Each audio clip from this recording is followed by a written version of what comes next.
అందరికీ నమస్కారం, శుభోదయం. Welcome to profit much. ఇవాళ 18th మార్చ్ ట్యూస్డే. ఇంటర్నేషనల్ మార్కెట్స్లో పర్ఫార్మెన్స్ ఏ విధంగా ఉంది, మేజర్గా మన మార్కెట్స్ మీద ఎలాంటి ఇంపాక్ట్ ఉండే అవకాశం ఉంది మనం చూద్దాం. మేజర్గా ఇంటర్నేషనల్ మార్కెట్స్లో most of the Asian markets అన్ని కూడా లాభాల్లో ట్రేడ్ అవుతూ వస్తున్నాయి.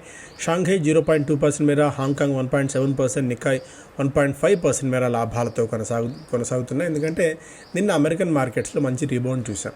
S&P 500 ఒక రెసెషనరీ జోన్లోకి వెళ్ళిన తర్వాత, మీన్స్ కరెక్షన్ జోన్లోకి, ఒక 10% కరెక్షన్ జోన్లోకి వెళ్ళిన తర్వాత మళ్ళీ కొద్దిగా రీబౌండ్ అయితే అమెరికన్ మార్కెట్స్లో ఉంది. S&P 500 నిన్న కూడా 0.5% పైగా లాభపడింది. నాస్డాక్ 0.25% పైగా లాభాలతో ముగియగా, డౌ జోన్స్ దాదాపు 1% వరకు లాభాలతో నిన్న ముగిసింది. గోల్డ్ $3,000 పైన చాలా స్థిరంగా ట్రేడ్ అవుతుంది. $3,000 పైన దాదాపు $3,013, $3,014 దగ్గర చాలా స్ట్రాంగ్గా, కాన్ఫిడెంట్గా ట్రేడ్ అవుతుంది గోల్డ్. ఎందుకంటే అనేక కారణాలు గోల్డ్ పెరగడానికి దోహదపడుతున్నాయి. ఫెడ్ రేట్ డెసిషన్ మీద కూడా కొద్ది హోప్స్ అయితే ఉన్నాయి గోల్డ్ పెరగడానికి. అంతకుముందు మోర్గాన్ స్టైల్ లాంటి కంపెనీస్ చెప్పినట్టు మేబీ 3,100 దాకా గోల్డ్ వెళ్ళే ఛాన్సెస్ కనిపిస్తున్నాయి ఇంటర్నేషనల్ మార్కెట్లో. అక్కడ కొద్దిగా కరెక్షన్ తీసుకుని ఆశ్చర్యపోవాల్సిన అవసరం అయితే లేదు. బ్రెంట్ $71 దగ్గర ట్రేడ్ అవుతుంది. AI that can match humans at any task will be here in 5 to 10 years, Google DeepMind CEO says.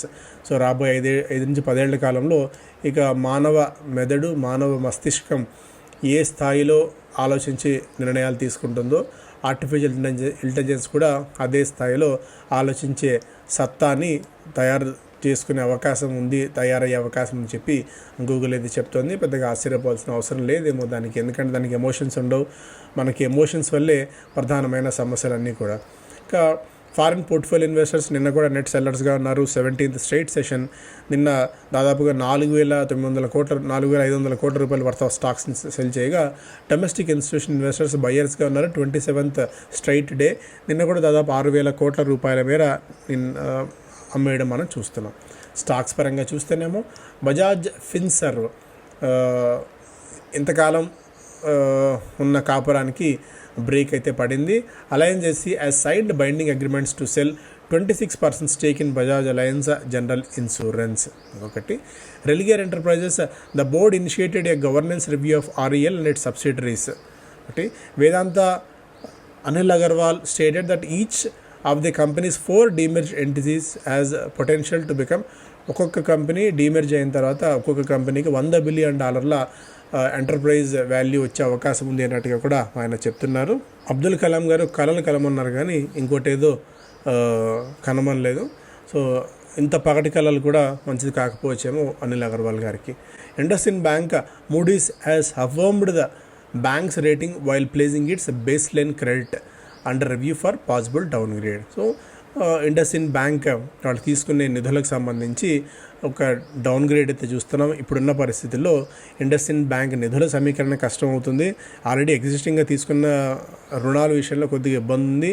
At the same time ఎప్పుడైతే డౌన్ గ్రేడ్ జరుగుతుందో cost of acquisition of funds కూడా కొద్దిగా ఎక్కువ అవుతుంది.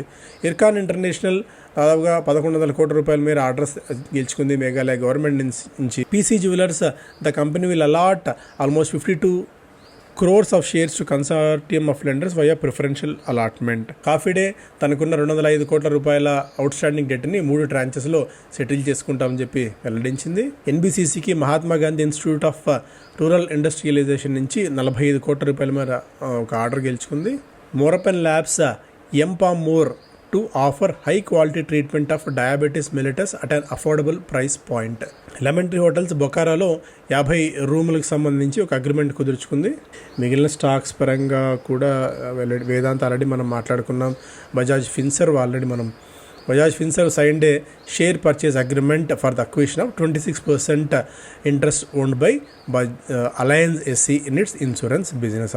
దాని నుంచి వీళ్ళు కొనుగోలు చేయబోతున్నారు. ఎకనామిక్ టైమ్స్ ఫస్ట్ పేజ్లో Ford may use Chennai unit for engine exports. Plan details likely to be announced in second quarter of this year. Vehicle manufacturing not part of India strategy. గతంలో మూతపడిన చెన్నై ప్లాంట్ విషయంలో ఫోర్డ్ కొద్దిగా ఒక positive నిర్ణయం తీసుకొని మళ్ళీ ఇండియాకి తిరిగి వచ్చి ఇక్కడి నుంచి ఇంజన్స్ తయారు చేసి ఎక్స్పోర్ట్ చేసే ఆలోచనలో ఉంది అన్నట్టుగా కూడా ఒక వార్త అయితే మనం చూడవచ్చు. February trade deficit at 3.5 year low, exports continue fall. So exports తగ్గిపోతూనే వస్తున్నాయి.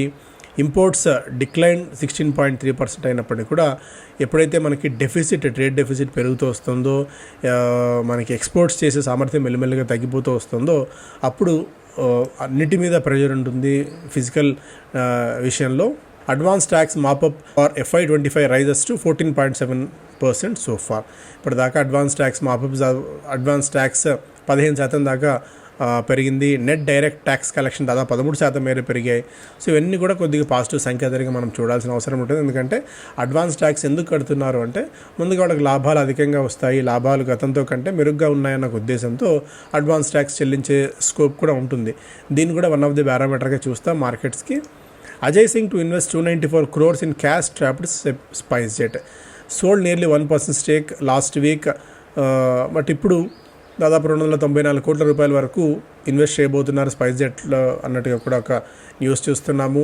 Promoter group shareholding will increase to 33%. So దీని తర్వాత 33%కి స్పైస్జెట్లో తన వాటా పెరగబోతోంది. Deepak nitrates rebound needs demand capex Boost.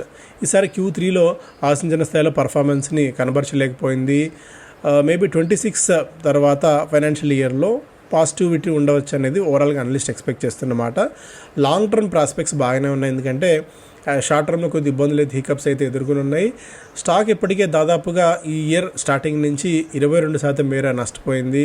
Results తర్వాత 13% మేర స్టాక్లో వీక్నెస్ అయితే చూసాం. ఈ agro and speciality chemicals manufacturer earnings విషయంలో అనలిస్ట్ ఎక్స్పెక్టేషన్ విషయంలో వెనక్కి వస్తుంది అన్నట్టుగా కూడా ఒక ఇంపాక్ట్ అయితే చూడవచ్చు. Several of Deepak Nitrite's key projects including nitric acid plant and other units have been delayed and might be completed by first half of 26. So once ఇవన్నీ కూడా ఈ ఎక్స్పాన్షన్ కోసం ఖర్చు చేసిన నిధులన్నీ కూడా వన్స్ ప్రాజెక్ట్ స్టార్ట్ అయిన తర్వాత మళ్ళీ తిరిగి వీటికి రెవెన్యూ ఇచ్చే అవకాశం అయితే ఉంటుంది. Most of the broking communities అన్నీ కూడా 2,300 నుంచి 3,020 రూపాయల దాకా టార్గెట్ ప్రైజ్లు అయితే ఇస్తున్నాయి దీపక్ నైట్రైట్కి. ఇండస్ఇండ్ బ్యాంక్ 11,000 కోట్ల రూపాయల వరకు సమీకరించింది. సర్టిఫికేట్ ఆఫ్ డిపాజిట్స్ ద్వారా ఇన్వెస్టర్స్లో ఒకసారి కాన్ఫిడెన్స్ బూస్ట్ చేయడానికి, నిధుల విషయంలో ఎలాంటి ఇబ్బందులు లేదు అన్న సంకేతాన్ని సమాజానికి ఇవ్వడానికి తీసుకున్న నిర్ణయంగా దీన్ని చూడొచ్చు. హాట్ స్టాక్స్గా కొన్ని బ్రోకింగ్ కంపెనీస్ ఇచ్చిన స్టాక్ ఐడియాస్ ఇక్కడ చూస్తున్నాం. HSBC టాటా మోటార్స్కి 840 రూపీస్ దాకా టార్గెట్ ప్రైస్ వస్తుంది, అంటే ఇక్కడ నుంచి ఒక 27% దాకా పెరిగే అవకాశం ఉందని చెప్తోంది. JM ఫైనాన్షియల్ వరుణ్ బెవరేజెస్కి 675 రూపీస్ టార్గెట్ ప్రైస్ ఇస్తుంది, ఇక్కడ నుంచి 33% దాకా పెరిగే అవకాశం ఉందని. అలాగే మోతీలాల్ ఓస్వాల్ కిర్లోస్కర్ ఆయిల్ ఇంజిన్స్కి దాదాపు 1150 దాకా టార్గెట్ ప్రైస్ వస్తుంది, ఇక్కడ నుంచి 72% దాకా పొటెన్షియల్ ఉంది అని చెప్పేది. ఓవరాల్గా స్టాక్లో చాలా పెసిమిజం ఉంది, చాలా వీక్ ఇది ఉంది. గ్రోత్ విషయంలో, మార్జిన్స్ విషయంలో అనేక అనుమానాలు ఓవరాల్గా ఇండస్ట్రీ లేవనెత్తుతుంది కిర్లోస్కర్ ఇంజిన్స్ మీద. బట్ మోతీలాల్ ఓస్వాల్ మాత్రం ఈ స్టాక్ మీద చాలా కాన్ఫిడెంట్గా అయితే ఉంది. బిజినెస్ స్టాండర్డ్ ఫస్ట్ పేజ్లో Feb export string 10.9%, the worst show in 20 months. Already మనం మాట్లాడుకున్నాం. Global F&O players push back against SEBI rule revamp. NACL rally 65% after pact with Coromandel. Nagarjuna stock దాదాపుగా 65% మేర పెరగటం. నిన్న కూడా ఇంట్రాడేలో 20% మేర పెరిగింది. మార్చి నుంచి దాదాపు 96% మేర స్టాక్లు జంప్ అయితే మనం చూస్తున్నాం. ఎందుకంటే కోరమాండల్ దీనిలో వాటా తీసుకోబోతుందన్న వార్తలు అయితే మనం లాస్ట్ కొద్ది రోజు నుంచి ఫాలో అవుతూనే ఉన్నాం. ఇన్సాల్వెన్సీ పిటిషన్ ఓలా మీద దాఖలు చేసిన తర్వాత స్టాక్లో నిన్న 7.2% మేర పతనం చూసాం. ఫ్రెష్ లో హిట్ చేసింది స్టాక్. సో మేనేజ్మెంట్కి తెలివి ఉండి, మేనేజ్మెంట్ పాజిటివ్గా ఉంది, మేనేజ్మెంట్ తీసుకునే నిర్ణయాలు కానీ వాళ్ళ విజన్ కానీ పాజిటివ్గా ఉంది అనుకున్నప్పుడు ఇలాంటి ఏ నెగిటివ్ న్యూస్ వచ్చినా కూడా మనం సాధారణంగా డైజెస్ట్ చేసుకోగలం. బట్ మేనేజ్మెంట్ విజన్ కానీ, మేనేజ్మెంట్ ఫోకస్ కానీ సంభవం అనుకున్నంత స్థాయిలో గొప్పగా లేకపోవడం వల్ల స్టాక్ని పదే ఎఫెక్ట్ అవుతూనే ఉంది. ముతూట్ ఫైనాన్స్ స్టాక్ని 4% మేర పెరిగింది. గోల్డ్ ధర పెరుగుతోంది. గోల్డ్ ధర పెరుగుతున్నప్పుడు గోల్డ్ ధరలు పెరుగుతున్నప్పుడు వీళ్ళకి కంఫర్ట్ జోన్ కూడా చాలా స్ట్రాంగ్గా ఉంటుంది. అదొక మేజర్ అంశం ముతూట్ ఫైనాన్స్కి. New listings feel heat as anchor investors lock in period ends. నిన్న లాకిన్ పీరియడ్ ఎండ్ అవుతుంది. సాధారణంగా ఒక స్టాక్ లిస్ట్ అయిన తర్వాత, లిస్ట్ కాకముందు స్టాక్ ఎవరైనా కొనుగోలు చేస్తే లిస్ట్ అయిన తర్వాత ఇన్ని రోజుల తర్వాత అమ్ముకునే అవకాశం ఉంటుంది అన్నట్టుగా కూడా రూల్స్ ఉంటాయి మనకి. అలా 3 నెలల లాకిన్ పీరియడ్ ముగిసిన తర్వాత ఆ స్టాక్ని అమ్ముకోవడానికి కంపెనీలు ప్రయత్నాలు చేస్తాయి. అటువంటిప్పుడు ఒకేసారి పెద్ద లిక్విడిటీ మార్కెట్స్లోకి రావటము, దానికి తోడు స్టాక్స్ వాళ్ళు అమ్మేసుకుని ఏదో పాయింట్ ఆఫ్ టైంలో ఇప్పుడున్న మార్కెట్ కండిషన్స్ తగ్గట్టు ఉన్నది సొమ్ము చేసుకోవాలనుకుంటున్న టైంలోనే ఇలాంటి వీక్నెస్ ఉంటుంది. నిన్న కూడా ఇన్వెంట్రస్ దాదాపు 12% మేర, మొబిక్విక్ దాదాపు 9% మేర పతనం అవడానికి దీనికి కారణం. అలాగే Sai life sciences, Vishal mega మార్ట్లో కూడా అదే వచ్చినప్పటికీ కూడా సంభవం కొద్దిగా నిలబడ్డాయి. 1-2% మేర లాభాలతో 2 స్టాక్స్ అయితే ముగిశాయి. And equity mutual funds cash rich even as inflows decline. Inflows బాగా తగ్గిపోతున్నాయి సిస్టమాటిక్ ఇన్వెస్ట్మెంట్ ప్లాన్ ద్వారా. అయినప్పటికీ కూడా మే 2021లో ఏ స్థాయిలో ఉందో అలా క్యాష్ హోల్డింగ్స్లో కంపెనీలు ఉండడం అనేది ఒక పాజిటివ్ అంశంగా ఇక్కడ మనం చూడవచ్చు. సో రిజిస్ట్రేషన్స్ వేగంగా పూర్తవుతున్నాయి. పదే చెప్తున్నట్టు మార్చ్ 23వ తారీఖున ఆదివారం మనకు కార్యక్రమం జరగబోతోంది. ఆసక్తి ఉన్న వాళ్ళు ఇప్పుడున్న మార్కెట్ కండిషన్స్ని తెలుసుకొని, మార్కెట్ డైనమిక్స్ అర్థం చేసుకొని, ఫ్యూచర్ని ఎలా మనం డిసైడ్ చేసుకోవాలన్న అంశాలు మీకు తెలుసుకోవాలంటే ఈ కార్యక్రమం మీకు ఖచ్చితంగా ఉపయోగపడుతుంది. మీరు పెట్టే డబ్బుల కంటే కూడా మీరు పెట్టే టైం దీన్ని ఇన్వెస్ట్మెంట్గా చూడండి. ఖచ్చితంగా బెనిఫిట్ పొందుతారు మీరు పెట్టే టైంకి, మీరు పెట్టే మనీకి. ఎందుకంటే పెద్దగా మనీ కూడా కాదు కాబట్టి. Thank you so much. Have a great day.